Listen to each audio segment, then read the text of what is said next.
Hello po sa lahat po ng ating mga viewers. Magandang araw po sa inyong lahat. Ngayong araw po na ito, ating pag-uusapan kung ang mga SSS pensioners na hindi pa nakakakuha ng regular pension ay kasali ba sila sa SSS pension increase. Alam naman natin ang mga SSS pensioners na nakakakuha na ng monthly pension ay talagang kasali po sila sa increase. 10% increase para sa mga retiree at disability pensioners. Para naman sa mga death survivor, 5% increase. Ngayon, ang mga pensioners po na hindi pa nakakakuha ng regular pension, sila po ay nalilito kung kasali ba sila. Atin pong sasagutin yan base sa inilabas na circular number ni SSS. Ito po ay ang circular number 2025-005. Ito po ang sagot. The amount of the pension increase may be paid as a differential to a certain covered pensioners. So, ang ibibigay po ni SSS sa kanila ay differential. Ito po yung mga buwan na nalampasan na dagdag. Babayaran po ni SSS sa inyo. Ito na po ang mga individual na kasali. Letter A, in process, ang inyo pong retirement benefit claims o ang inyo pong retirement benefit ay nasa proseso. So, pinaprocess pa lang po ni SSS. Kasali din po kayo. Pending o wala pa pong status kung approve ang inyong retirement benefit claims.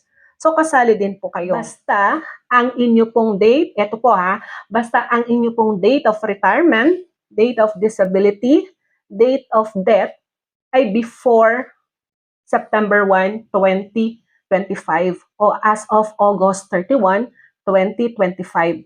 Kahit nasa process pa yan, kahit po pending pa yan, kasali na po kayo sa pension increase ng SSS ngayong September 2025. Kasali din po na makakakuha ng differential ang mga re-adjudicated benefit claims. Ibig sabihin na aprobahan na po ang kanilang pension pero may correction. Either mali po ang kanilang pag-compute ng kanilang pension at pinakompute muli kay SSS at marami pa pong ibang mga reason.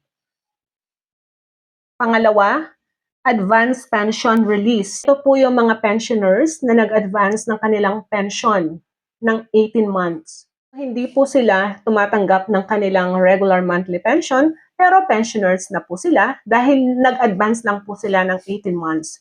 So basta ang inyong date of retirement, gaya po ng sinasabi ko na paulit-ulit, as of August 31, 2025 o bago mag-September 1, 2025. Pasok po kayo kahit hindi po kayo nakakakuha ng regular monthly pension kay SSS. Pangatlo po, ito po, suspended pensions awaiting resumption.